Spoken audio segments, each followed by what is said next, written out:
That's enough time. We might as well get started now. So as you might see, Saul, my colleague, has popped a message into the chat welcoming you all. And it sort of sets out that we'll pop questions. If you could pop questions into that box, you can pop them if you like. But I'll sort of go through them at the end and do my best to answer what I can. As Saul says, quite often people ask questions and the answer will be in that slide or the next. So that's how we'll do things. So good morning, everyone. Thank you for joining today. My name's Zanthe. I am an associate solicitor at Neat House Partners. Some of you might know me. A little bit about me. I have been in the industry for nearly 10 years. I qualified as a solicitor officially in 2021. And then I worked for a UK top 50 law firm in Cambridge before I joined Neat House Partners. I'm based in Norwich in the east of England, but my work sort of takes me all over. I carry out HR consultancies. So I travel a bit for that, but mostly I just deal with my clients' queries as they come in. Now, today we're going to be looking at some of the significant changes in the legal framework around workplace sexual harassment, with a particular focus on third-party harassment. So that's what this Worker Protection Act is about. It's about third-party harassment. So third-party means from someone who is external to the company. It's usually something like a client or a supplier or an agent. We'll touch on things like high-risk sectors for this. They tend to be things like hospitality, the care industry, but also client-facing work, that kind of thing. We will also be discussing workplace culture that sort of is tied into everything, and we'll touch on whistleblowing as well and how it intersects with the Act and the changes. Now, of course, the main tenet of what we'll be discussing is the Worker Protection Act 2023. This has amended the Equality Act, so that's what it means. It's gone in and it's changed some of the sections and added things. So I'll talk you through the Act, how it affects you as employers, and how you can build a robust compliance and culture strategy. Please do note, I'll repeat this later on, that the Worker Protection Act doesn't actually cover harassment that's associated with any other protected characteristics. It's just focused on sexual harassment. Now, in the next slide, there'll be a little overview of what we're going to discuss today. And all in all, it should take about 45-50 minutes. And then there'll be some time for questions. So like we said, please pop those questions in the box in the chat feature and I'll answer what I can at the end. Now, just thought I'd mention a little sort of trigger warning. We're, of course, mentioning sexual harassment, and there'll be a few mentions of sexual assault and a few examples of that. I'm not using language that will be particularly detailed, but I thought I'd just flag it in case, it's obviously a sensitive subject. So let's dive in. So an overview of what we'll be discussing first. Part 1 will cover the legal landscape as it stands now, and then I'll discuss the recent legal developments, and I'll cover how the new law operates.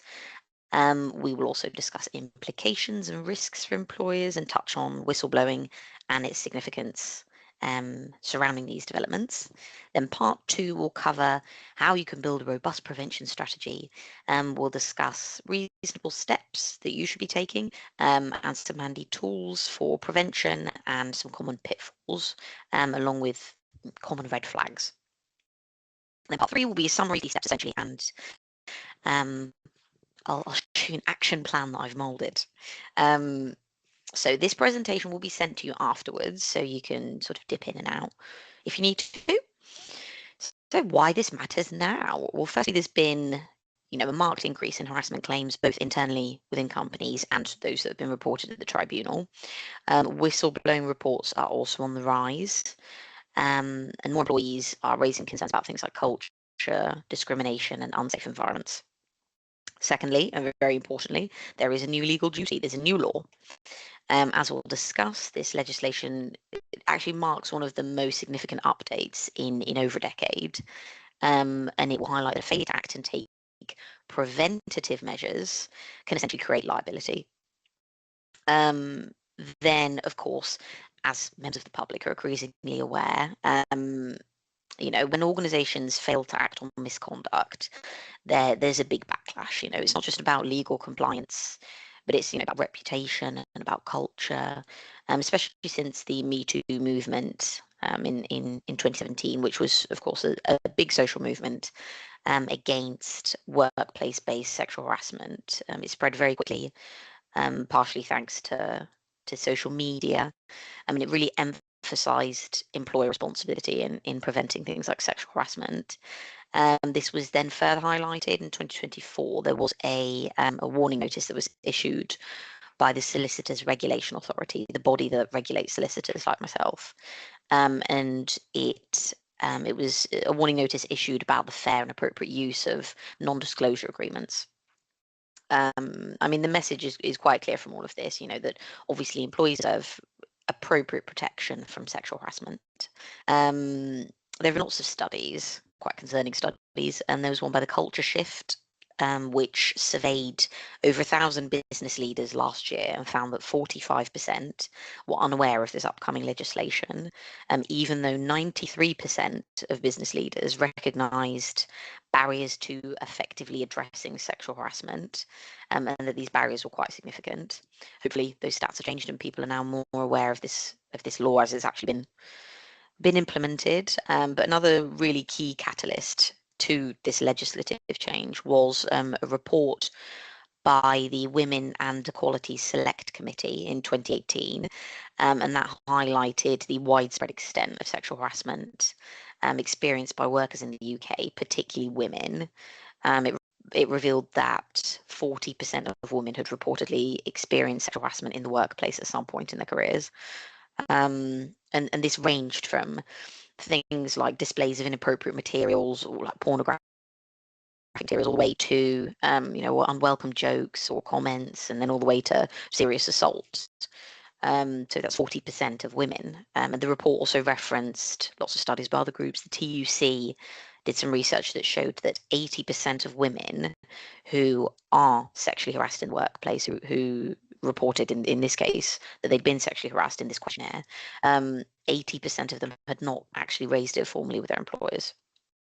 So, of course, many workers seem to fear the repercussions of reporting sexual harassment and the impact it will have on their careers. And there often aren't many safe reporting routes for workers. And workplace power dynamics and factors like insecure working arrangements often seem to mean that people have little choice but to essentially put up with harassment, not report it, or leave their jobs. This is, of course, why the duty is so important. It's an important move in tackling workplace sexual harassment.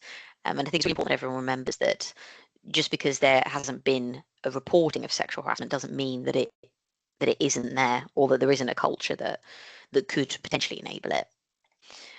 So that's really worth bearing in mind. So part one, the legal landscape. Let's revisit the background a little bit. So hopefully you will be aware that the Equality Act of 2010 protects people against discrimination at work. Now, discrimination widely is the less favourable treatment of someone due to a protected characteristic. Now, the protected characteristics are set out here in the slide. In the blue boxes, those are the protected characteristics. We've got age, disability, gender reassignment, marriage and civil partnership, pregnancy, maternity, race, sex, sexual orientation, and religion or belief. Now, something that I often flag to clients is that if someone is treating someone poorly, less favorably, for a reason that isn't one of these reasons, so they're just not a very nice person, then it isn't discrimination technically. It doesn't make it right, but it's not discrimination in the eyes of the Equality Act. Now, this Act protects all those who are in employment, so it covers employees, workers, apprentices. Now, I'll be calling them workers or employees for the purposes of this presentation. But if you have any questions as to, who this Act and the Amendment Act will apply to, just let me know. Now, within discrimination, there are different types of harassment, which we're here to talk about. Now, I'll just cover them off quickly. So you have harassment related to a certain protected characteristic itself, one in the boxes. Then you have less favourable treatment as a result of harassment. And this has real links with things like victimisation. it's essentially, if someone turns down sexual advances and you then treat them badly because of it, that would fall under this head. And then finally, vitally, sexual harassment, which we're here to talk about. Now, the original Equality Act, when it was implemented in 2010, it did actually make employers liable for harassment of an employee by a third party, but only where the employer knew that harassment had occurred on at least 2 previous occasions and had failed to take reasonable steps to prevent it from happening again. Now, that rule was repealed in 2013. There were concerns, weirdly, that they imposed an excessive liability on the employer, despite the fact that very few claims were actually ever brought under these terms. The law was quite weird and unclear, as it often is. Now, during bill discussions for this new amendment that has come in, it was asked why this 3 strikes policy wasn't repeated. The government confirmed that a one-off incident is less likely to constitute harassment compared to ongoing acts, but making a 3 strikes rule is unnecessary. The government took the view that this original rule was confusing and it acted as a barrier to redress. Which of course it would, it'd be so tricky to establish, okay, well, twice this has happened, 4 here are, reported concrete incidences. It's just not very useful, which was evidenced by the fact that only 2 cases, I think, were ever brought under it. So that's gone. But now there is a new preventative duty. So sort of over 10 years have passed, and a change has been made to sort of reinstate, but in a different kind of way, that there are now, there's a preventative obligation on you. It's not enough that you respond to sexual harassment when it happens. You need to put measures in place to prevent it from happening. So the Equality and Human Rights Commission has been very involved in the development and implementation of this act. So the Equality and Human Rights Commission essentially so they're an external body and they have enforcement powers under this new act to investigate employers, to make orders for employers to set out an action plan if they don't think that their action plan is strong enough, and to remedy breaches, and to obtain injunctions quite seriously. Now, they can use one of their enforcement powers, any of them, to take action if they suspect that this preventative duty has not been complied with. So the preventative duty technically doesn't actually depend on an incident of sexual harassment taking place for this to be enforceable by them. Instead, employees can make a report to the Equality and Human Rights Commission, and that can lead to them investigating. So even if you haven't had an instance of sexual harassment, if an employee thinks you may and reports you, they could start an investigation and enforce these things. Now, beyond this, the Equality and Human Rights Commission has essentially enforced that if there is a tribunal case against an employer for sexual harassment, and the tribunal finds in favour of the claimant bringing this case, it will look at whether the employer also failed to take reasonable preventative steps. And if it finds that the employer did fail to take reasonable preventative steps, they can order an uplift in compensation of up to 25% of an award. So they can essentially, increase the costs that you have to pay the award by a substantial amount. Now, something that is really important to note is that employees can't make a standalone claim for a breach of that preventative duty. So this means that an employee cannot solely file a lawsuit against you based on you as an employee, your failure to take reasonable steps to prevent sexual harassment. Instead, a claim for sexual harassment has to be pursued, and then you can tie it in with a claim failing in that preventative duty. So, for example, if I knew of sexual harassment of a colleague, I couldn't bring a claim because my employer has failed to prevent sexual harassment. It would have to be me who has suffered the sexual harassment, bring a claim for that, and then tie on this preventative duty, and then I could get an uplift of 25%. Which sort of sounds a bit woolly and cloudy, but in practice, it's obviously logical that a claimant, an employee that goes to sue you, would try that, would go for it.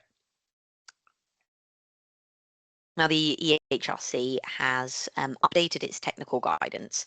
So back in the day, it published a very long piece of guidance setting out the obligations for employees, and it's updated that now in lieu of this change, and it sets out very clearly that an employer, has certain responsibilities, and it sets out the actions that they should take to prevent sexual harassment. This includes things like risk assessments, having policies in place, with safe reporting routes, and that you carry out a fair investigation process, and that you train your staff.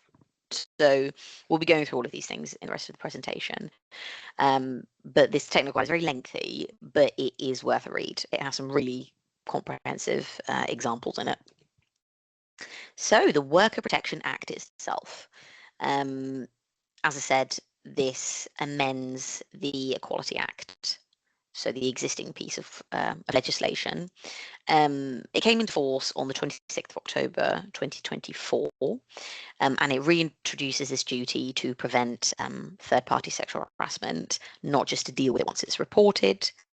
Now, under the Worker Protection Act, employers will still be penalised for breaching their legal duty and failing to take reasonable steps to prevent sexual harassment towards when there's been sexual harassment within the employee sphere. But I'll be focusing on the third party sexual harassment because that's sort of new. So the law itself, the bit in italics here, says an employer, who we're calling A, must take reasonable steps to prevent sexual harassment of employees of A in the course of their employment. And then I've sort of copied this bit on, pasted this bit on. Sexual harassment, what it is unwanted behaviour of a sexual nature. So, as I sort of flagged before, this type of harassment, sexual harassment, doesn't need to relate to someone's protected characteristic, the 9 protected characteristic. So that we're in the boxes. So, for example, someone who thinks that they've been sexually harassed does not need to show that they were sexually harassed because of their sex or their sexual orientation or, another protected characteristic. So, for example, if a group of employees, say men, are making derogatory sexual comments about a woman, a man within that group can report that as harassment. I've listed some examples of sexual harassment. Some of them are quite obvious, like serious assault, inappropriate touching. But there are lots of other things, the invasion of personal space, intrusive questions or remarks about someone's sex life, comments or ridicule about their appearance or dress, unwanted sexual advances, and then sexually explicit remarks or innuendos, pressure for sexual favours, displays or distribution of pornographic or sexually suggestive material, or the use of demeaning gender-specific terminology.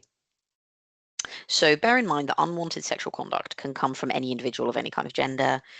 If it's and this is, to a point, very much a gendered issue, and we'll go on to talk about it. But that doesn't mean that if a group of women or a woman is doing any of these things, of course, a man could still report this. Bear in mind that unwanted sexual conduct can, come from anywhere, but that sexual interaction that is invited or mutual or consensual is not sexual harassment because it's not unwanted. Obviously, proving that is a grey area. Also important to bear in mind that sexual conduct that has been welcomed in the past can become unwelcome. Now, as a flag, employers have a positive legal duty to prevent sexual harassment of their workers. This new law fundamentally shifts your obligations. So previously, as I said, employees would act after an incident usually. Now they have to act before. There are a good few ways that you can show to be doing this, most notably by identifying risk areas. And as I said, implementing effective training off the back of that, and then monitoring your culture and keeping clear records of what you've done and anything that's reported. Again, we'll cover these points more substantially later on, but liability will effectively hinge on whether you as an employer took reasonable preventative steps. Now, a tribunal will look at all of the evidence that's at hand if there is a claim made and you find yourself in court. But all of the steps that you take should be demonstrably effective. So, you should be doing them for a purpose, in a purposeful way, and not just as a tick box exercise. As we know, these things bring massive reputational risks. The world is essentially watching, not just your employees, but your customers, and the regulators certainly watching. So what does all of this look like in practice? Practical risks. There's a really wide range of things. So it could be a customer making a sexist remark, a member of your staff. It could be a client behaving inappropriately at a work event. It could be verbal abuse of a sexual nature from a service user. This could be in a high pressure environment like a hospital or a public facing role. These risks aren't confined to in-person contact either. So with remote and hybrid work increasingly on the rise, we now see harassment in virtual meetings. We see it on work-focused social media or via chat apps that you might have. So it's quite widespread, and we need to be aware of that. The key question will be, was it foreseeable that this might happen to an employee of yours or a worker of yours? And could you as an employer have reasonably done something to prevent that? So whistleblowing. Let's talk briefly about whistleblowing. Now, while the law hasn't changed here, the volume and the complexity of disclosures has increased, and this is often inevitably tied to reports of sexual harassment. Whistleblowing, or blowing the whistle, is the act of a worker raising a concern about wrongdoing or malpractice within their organization. So legally, this act is referred to as making a disclosure in the public interest. So it means that the wrongdoing affects others, not just the whistleblower's employer. Now, this malpractice, for it to qualify as whistleblowing, it needs to fall into one of 6 specific categories. Those categories are criminal offences, failure to comply with a legal obligation, miscarriages of justice, health and safety risks, environmental damage, or the cover-up of any of those things. So while the courts have been clear that disclosures about sexual harassment could fall within one or more of these categories, the courts have also been hesitant to apply whistleblower protection to private workplace disputes. So workers who report sexual harassment are still facing a bit of uncertainty as to whether or not their disclosure would reasonably be regarded as having been made in this public interest. Now, evidence does suggest that workplace sexual harassment frequently involves repeat offenders, with 65% of those who encounter workplace harassment or bullying, being aware that multiple others have also suffered at the hands of their alleged abuser. In such cases, it might be more straightforward for a whistleblower to demonstrate to a tribunal that it's reasonable for them to view their disclosure as something in the public interest. But for workers who are sort of the sole victims of sexual harassment, showing that the public interest is engaged might be more difficult, though not impossible. If a worker believes that the alleged harasser poses a real risk to the wider workforce, regardless of whether there's evidence of them having previously been, or other members having been previously harassed by them, it could still trigger it.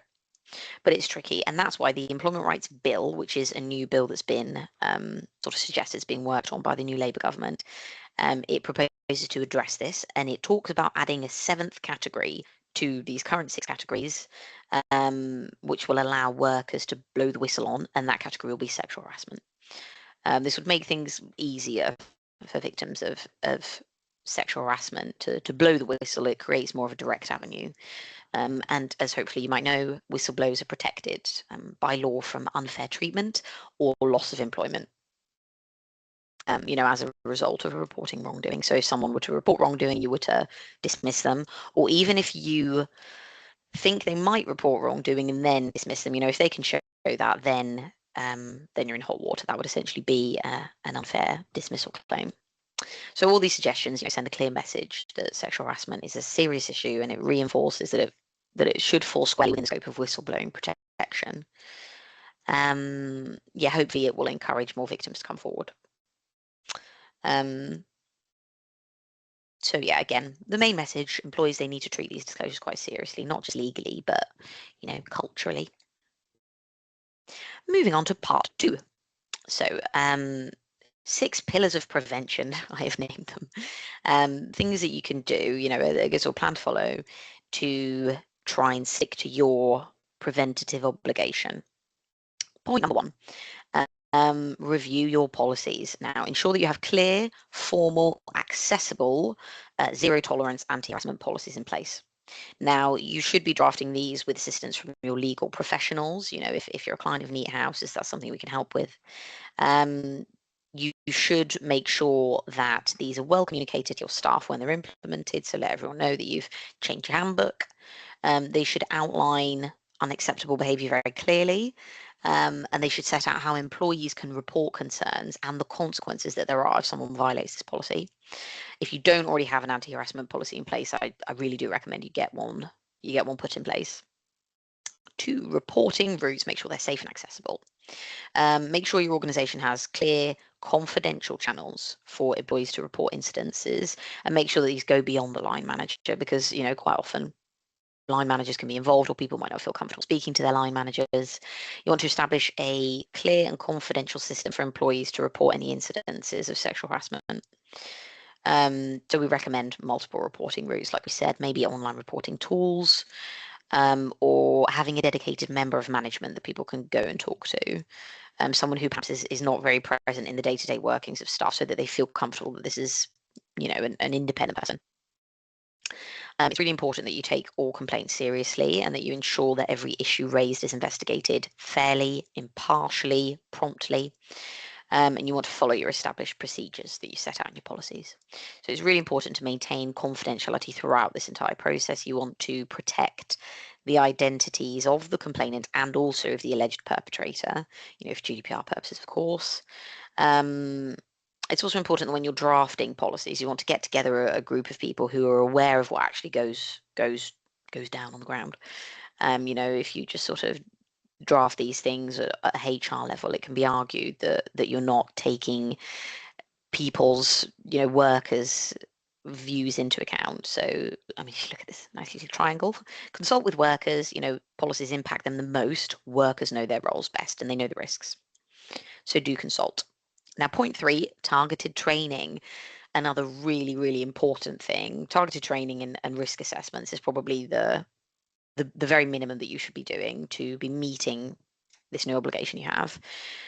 So training obviously equips your staff with the knowledge that they need to recognise and prevent harassment. You want to ensure that training is regular, relevant and engaging. You want to ensure that you're including everyone, but especially managers and leadership into this. They need to be able to recognise and prevent sexual harassment. Your training should cover topics like identifying different forms of harassment, bystander intervention. So if you witness it, what can you do? And conflict management.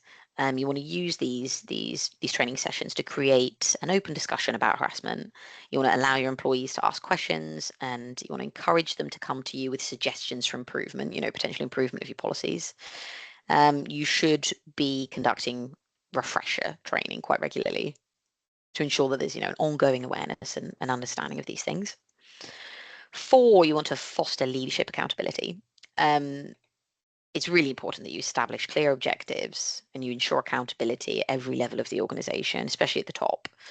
What you really don't want is for someone to potentially approach someone in a senior position with a sexual harassment complaint and them to not know how to deal with it, or sort of, deal poorly with it.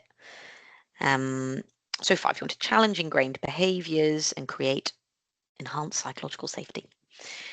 Creating a culture that supports and respects, good behaviors towards each other is really important. You want to actively address harassment. Employees need to feel safe before they can speak up. So, in a much wider context, the vast majority of claims that I tend to see as an employment solicitor are, they stem from quite simple disgruntlements. They don't feel they're being heard. They don't feel that the company respects them. And these things are so often so avoidable. You want to create a culture of open communication where employees feel safe and supported. And, if all companies did that, well, I might be out of a job. So no, that's of course what all companies should be doing. But these things start with leadership, and as they start with leadership demonstrating a commitment to creating a safe and respectful work environment. And you want to do that by actively promoting your policies and procedures. You want to maintain this culture, you want to regularly review, and you want to make adjustments if you think that they're necessary.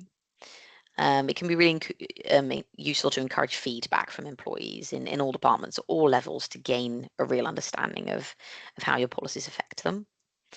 Finally, very importantly, carry out a risk assessment. Now, the EHRC, who I said has drafted this extensive guidance, they say in that guidance that employees who don't carry out a risk assessment are likely to fail in their duty. So, that's quite an overt thing that they're saying, as in you need to do this. Um, and we're recommending that you should be carrying out a sexual harassment risk assessment as part of your standard health and safety risk assessments. Working at height, lifting heavy loads, pregnant employees assessment. As part of that, you should just be carrying this out of a matter of course. Now, Neat House provides sexual harassment risk assessment, so we can certainly assist you with that. We also provide sexual harassment training. I'll touch on that again later. But if you need assistance with these things, please do get in touch, and I can give you a hand. It can be tricky for your internal HR, or you, if you don't have an internal HR, to run things like risk assessments, because it's in this instance, a preventative one with regards to something that's less tangible than like a fall risk or a working at high risk. It can be really tricky because it's not likely that you have a blueprint on how to carry out these assessments. It will likely be quite an extensive project to run based on the size of your organization. You probably want to identify a project manager to set this up and carry out the process. You want to identify all the risk factors and make an action plan to address and mitigate risks. We'll move on to risks and sort of red flags in a minute. But yeah, all of those things are very important. If you follow these steps, you should be covered to quite an extent. Now, when to carry out a risk assessment, this also applies to when to carry out training. You want to be doing it on a regular basis. If you really want to comply with that preventative duty that you now have, you want to be doing this regularly. You don't just want to do it once and then forget about it. You want to review the risk because things will change, within your company, and you want to do that regularly. So we recommend you do it at least once a year. We recommend you certainly do it if there's a change of circumstances, and also definitely if there is an incident. You want to, follow that up by certainly refreshing all your training. So, reasonable steps. This phrase, reasonable steps, and the reasonable steps defence is obviously very important to you to utilise if there is ever a claim that comes in. So, as it says in this box, an employee will not be liable for harassment committed by a worker or third party in the course of employment if they can show that they took reasonable steps to prevent the harassment. So, what does that actually mean? Now, helpfully, the Act doesn't provide examples of what counts as reasonable steps, but the EHRC technical guidance does have lots of examples, like I've said before, and it explains that the preventative duty is an anticipatory duty. So employees should not wait until an incident of sexual harassment has taken place to take action. The duty requires that employers should anticipate scenarios when its workers may be subjected to sexual harassment in the course of their employment and take action to prevent it. If sexual harassment has taken place, the preventative duty means an employer should take all action to stop it from happening again. If an employer fails to take reasonable steps to comply with this preventative duty, there are consequences. So it sets out quite clearly what you should be doing. You should essentially be considering the risks of sexual harassment occurring in the course of employment. Then you should consider what you could do to reduce those risks. Then you should consider which of those steps are reasonable for you to take, and then you should implement those steps. Now, because this law is so new, there isn't much case law for us to use to give you like solid examples, but there is case law on wider discrimination. There's quite a helpful case that was fairly recent. Now, this was about a potentially racist remark. So obviously race is a protected characteristic. So it was about a discriminatory remark, not something with sexual harassment, but it's useful in the Employment Appeal Tribunal. So that's a step above the Employment Tribunal. It was appealed. And this is very useful precedent for us to essentially work out our own duty as employers a bit more. And they determined that the statutory defence of reasonable steps is made out in two steps. They will look at what steps did you take as an employer, And were there any further steps that were reasonably practicable that should have been taken and could have been taken by you as an employer, and you failed to take those? Now, in this case, it was a meeting, someone made a potentially racist remark, but the EAT actually found that the employer had done enough to prove this defence. They had taken reasonable steps. Now, it was particularly relevant that they had had mandatory equality and diversity training just a few days before this incident. And that expectations around behaviour were regularly reinforced via their own policies. They had posters, they mentioned things in appraisal meetings. So this employer had taken their reasonable steps. So this is really reassuring. Whilst it doesn't, or it isn't super relevant because it's not about sexual harassment, it shows that this duty can be met by taking reasonable steps. Again, by doing training, by having posters, by taking regular steps to review. Further discourse has also suggested that the government understands that third parties are naturally more difficult to police than your own actual employees, so that will be considered within this metric of reasonable steps. You must demonstrate that the risk was anticipated and that you acted accordingly. You acted reasonably, and that means different things. Again, the courts and tribunals will look at whether you had policies in place, whether your training was up to date, whether your training was sector appropriate, whether reports that you did receive were followed up promptly, and whether you have systems in place to allow staff to speak up. That you're not just, again, treating it like a tick box exercise, that you are demonstrated that you anticipated risk and that you acted accordingly. So tailoring prevention by sector. Prevention is not one size fits all.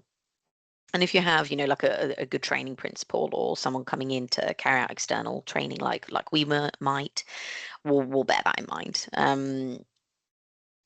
Industries like retail or hospitality obviously have quite a heavy frontline customer risk. In healthcare and education, service user behaviour could be a risk. In office roles, you have remote or hybrid harassment, like we touched on earlier, or there could be a lack of monitoring during things like secondments. If you're sending your employee off to go and work in a workplace, those are third parties. So if they harass your employee, you could be on the hook. In professional services, there are lots of client events, travel. Client events are something that often comes up as very high risk, as somewhere where these incidences tend to take place. So in retail, hospitality, that kind of thing, you want to train your staff to deal with abusive customers, and then in healthcare, you need to run a risk assessment on service issues with service users with potential behavioural issues, that kind of thing. The test will be, did the employer take proportionate, context-aware steps to prevent foreseeable harassment? And yeah, prevention must reflect the real-world exposure, like I said. Obviously, don't forget that the prevention duty still applies to your employees, not just third parties. The highest risk across the board, like I said, will be at company parties and events, client events and internal events. You want to make sure that behaviour during these kinds of events is really closely monitored.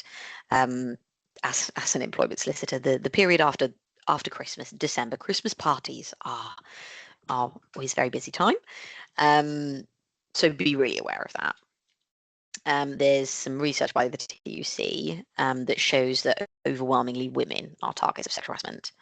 So you want to be additionally cautious if your workplace is male dominated, whether throughout or in certain areas, sort of a board level or whatnot. That can lead to, power imbalances, things like that.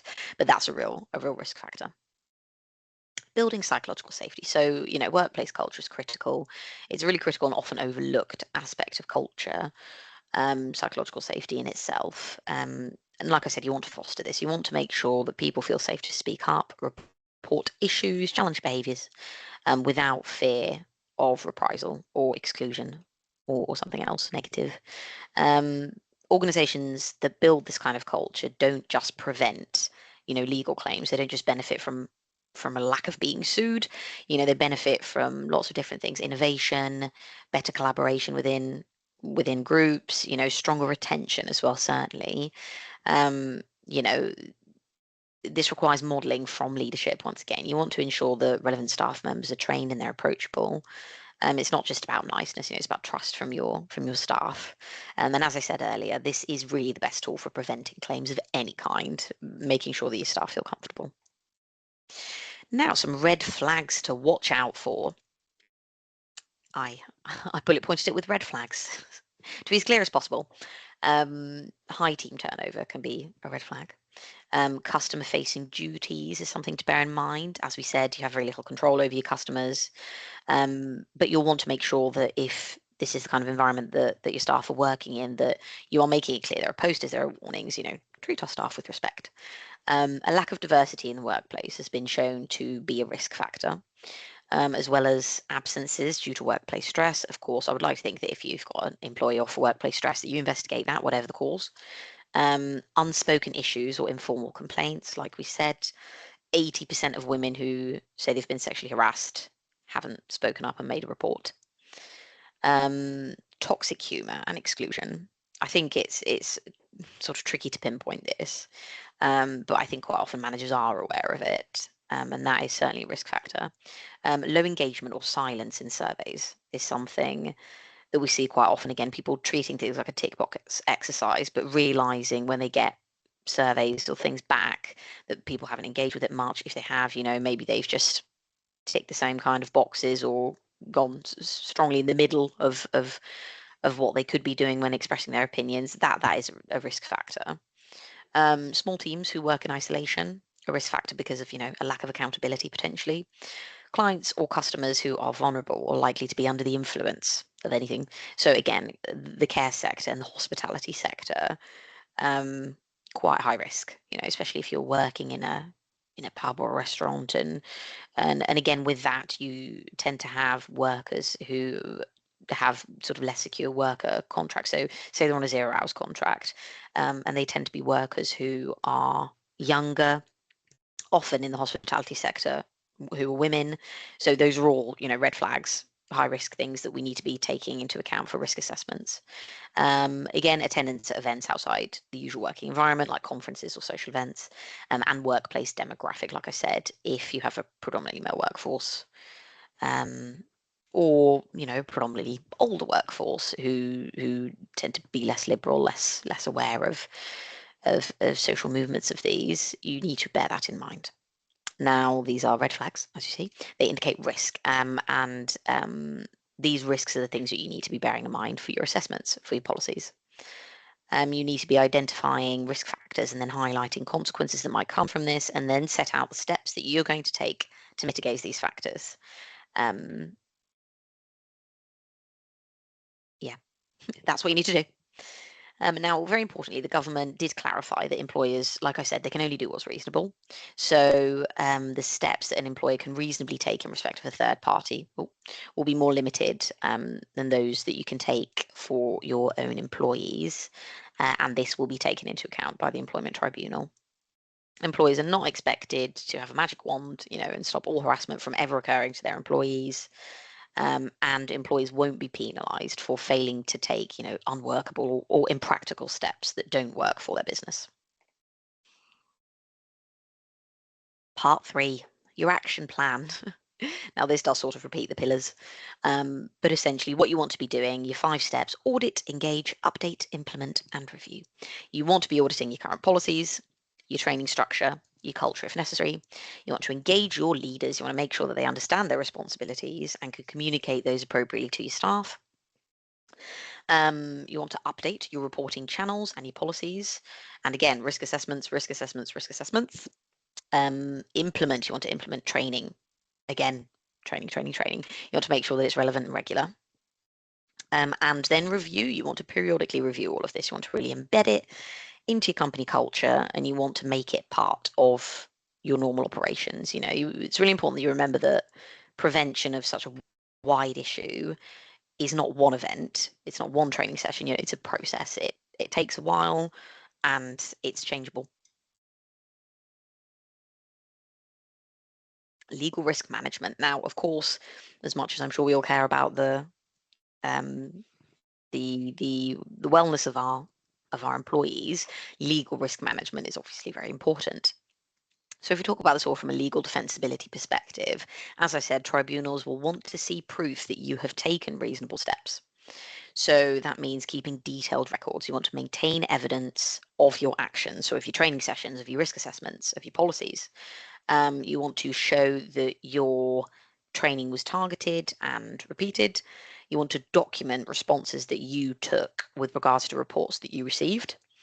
You want to certainly, again, consider involving legal counsel in any complaints that you receive. So if you're a client of Neat House, then please remember to always pick up the phone at the first rumblings of anything like this happening. It's so much easier to prevent a fire than to put it out. Now, there is also, again, very clear guidance that says that you need to be carrying out the risk assessments. As I flagged, Neat House can assist with this as we can assist with training. And then finally, you want to consider EPLI cover. So that's Employment Practices Liability Insurance. If you don't already have this, you might. But you want to put that in place, as a last resort measure. If you do receive a claim and things go a bit pear-shaped, you want to be covered. That's important. It's not just about doing the right thing. We need to think practically, of course, as well, as employers. But yeah, the takeaway is you want to be able to prove that you've taken these steps. There's not much point in putting lots of effort into making these changes and then they're not worth anything at the end of it because you haven't written it down. So some key takeaways from today's discussion. Hopefully you'll be aware that there is a new law, the Worker Protection Act, and this does kind of change the game. Third-party harassment. You now need to take a preventative measures. You need to take preventative steps so that this doesn't happen. There's new liability here, essentially new risk of liability for you. Culture is difficult to separate from compliance. It's really important that you take a close look at what's going on in your company and make sure that that things are being addressed properly, because that culture and whistleblowing, like we touched on, it's so deeply linked with things like harassment. So that's really important. The best time to act was yesterday. The second best time to act is now. And that's it, really. That's it from me. Thank you for your time and your attention. I do hope today has given you some useful insight into the practical tools that you can use to navigate this changing legal landscape. If you have any questions, as I said, if you're a client of ours, please do get in touch. If you're not a client and you'd like to be, please get in touch. And we can be on hand to sort of assist. Right. I'll have a look to see if there are any questions, if I can make it work. Right. I'll have a quick look through them. Is there any training we could provide for our employees so they understand the process of report? Yes, there is training you can provide. That's all helpfully said. Do you need to carry out sexual harassment risk assessments, whether a claim has been brought or not, as part of a healthy culture? Yes. If yes, how frequently? As I said, regularly / once a year, please. So Gemma, you asked whether this is only confined to sexual harassment or whether it applies to any type of harassment. So the Worker Protection Act only deals with sexual harassment. So whilst we certainly recommend that you implement ED&I, sort of equality and diversity training to make your staff members aware that harassment or discrimination of any form is unacceptable and how that looks. It should really be two separate types of training sessions that you should be doing. But these new preventative duties do just apply to sexual harassment. There is an argument that within the wider law there is recourse for your employees to take if they experience third-party harassment or discrimination in other avenues, but this law is just about sexual harassment. So hopefully that helps. Rachel, you've said you have surveyors going onto site and into people's homes. So that is indeed a risk. Yes, that's the kind of thing that you should be flagging on your risk assessment, certainly.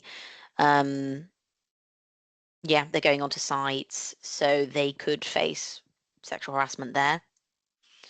Hopefully, I've answered that. Sarah, what's the best way to deal with in-work relationships in a small company, especially if they split and accusations start?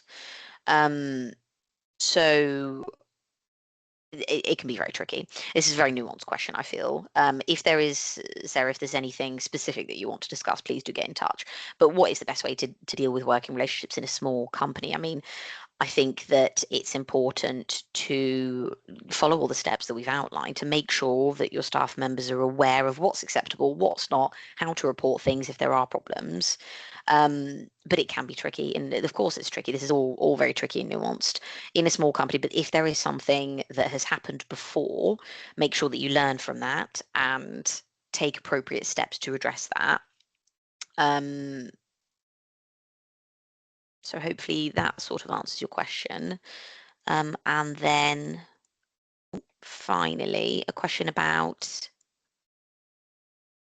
the insurance cover. So employment practices liability insurance is a type of insurance that you can get um, that should essentially insulate you from these kinds of risks. And then um, if there is an issue that presents itself, you will be covered to a certain point for legal costs that you are likely to incur if things progress to a claim. So it's certainly worth looking into. Um, so I hope that answers your question, Sian. I think that sort of covers the questions that are in the chat at the minute. And yeah, I think that's probably a good place to round off. Thank you all for joining me today, as Saul helpfully says.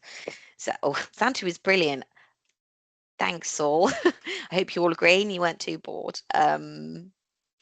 So yeah, please do give us a call if you need any advice off the back of this, or if you'd like to become a client if you aren't already. We're here on hand.